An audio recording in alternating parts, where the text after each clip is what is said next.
व्हिडिओमध्ये तुम्हा सर्वांचं खूप खूप मनापासून स्वागत आहे। आज आपण सुरमई फ्राय कसं बनवायचं ते पाहणार आहे। या अगोदर फिशचे मी वेगवेगळे प्रकार केलेले आहेत आणि अनोखी चव या चॅनलवरती अपलोड सुद्धा केलेले आहेत। सर्वांची लिंक तुम्हाला मी डिस्क्रिप्शन बॉक्समध्ये देणार आहे, तर ते व्हिडिओ सुद्धा नक्की बघा। मग वेळ न घालवता सुरमई फ्राय कसं बनवायचं ते पाहूया। सुरमई फ्राय करण्यासाठी मी ते सुरमईचे 3 पीस घेतलेले आहेत। साफ करून घेतली आणि मध्यम आकाराचे असे त्याचे पीस करून घेतलेले आहेत। आता पहिला आपण याला मॅरिनेट करून घेऊया। मॅरिनेट करण्यासाठी साहित्य काय काय घेतले ते बघूया।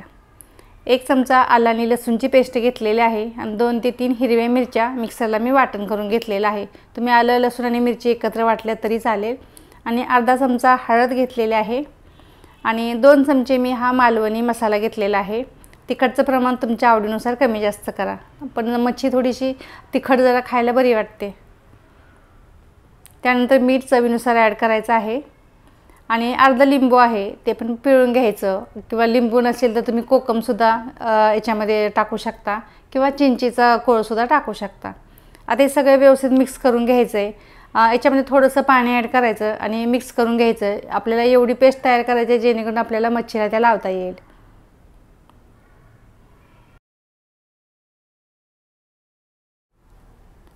आपली पेस्ट तयार करून झाली, आता मच्छीला लावून घेऊया। एक एक मच्छी घ्यायची आणि थोडंसं व्यवस्थित लावून घ्यायचं। एकदम पातळ पण करायचं नाही, जेणेकरून त्या मच्छीला लावता आली पाहिजे।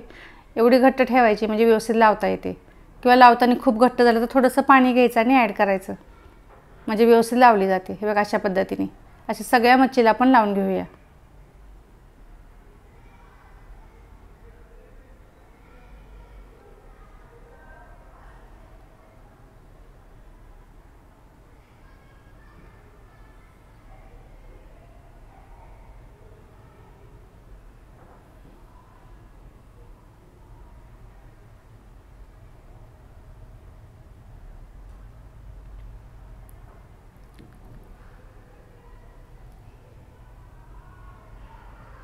सर्व आपण व्यवस्थित पेस्ट लावून घेतलेली आहे। आता याला आपण 10 ते 15 मिनिटं रेस्ट करायला ठेवायचं आहे आणि मग पुढची प्रोसिजर बघायची।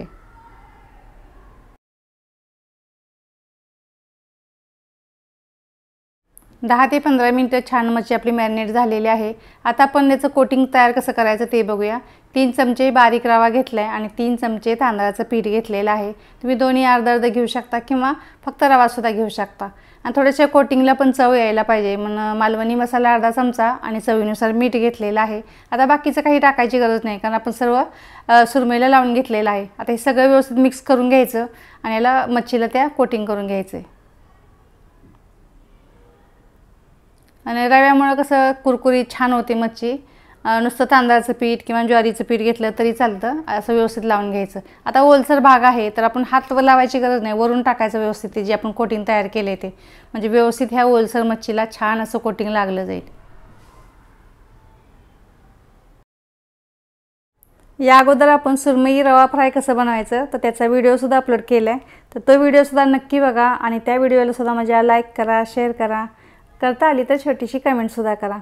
अशा पद्धतीने व्यवस्थित असं कोटिंग लावून घ्यायचं आणि एका दुसऱ्या प्लेटमध्ये काढून घेऊया, म्हणजे बाकीच्या उरलेल्या 2 मच्छींना सुद्धा आपल्याला व्यवस्थित कोटिंग लावता येईल।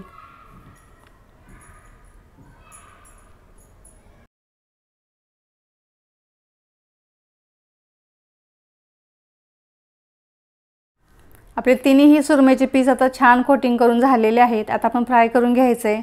गॅसवरती पॅन मी ठेवलेला आहे, तेल सुद्धा गरम झालेलं आहे। आता या पॅनमध्ये जेवढे बसतील तेवढे ॲड करायचे आणि तळून घ्यायचे। इथे आता 2च व्यवस्थित बसतात, कारण ही मोठी आहे ना सुरमई, त्यामुळे 2 व्यवस्थित बसतील आणि व्यवस्थित फ्राय करता येतील।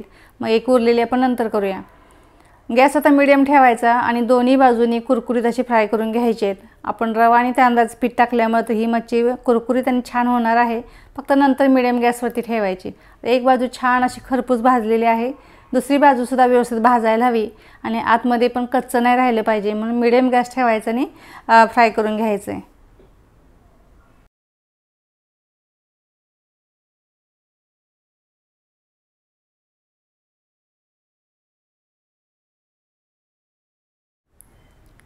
तेलामध्ये मच्छी टाकली का की लगेच पटकन पलटी करायची नाही, कारण ती बाजू व्यवस्थित भाजून द्यायची, म्हणजे व्यवस्थित कोटिंग त्याचं निघणार नाही.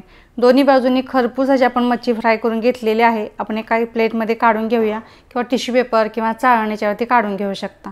किती सुंदर मच्छी आणि कुरकुरीत अशी फ्राय झालेली आहे. आता दुसरीसुद्धा काढून घेऊया आणि उरलेली एक आहे तीसुद्धा आपल्याला आता फ्राय करून घ्यायची.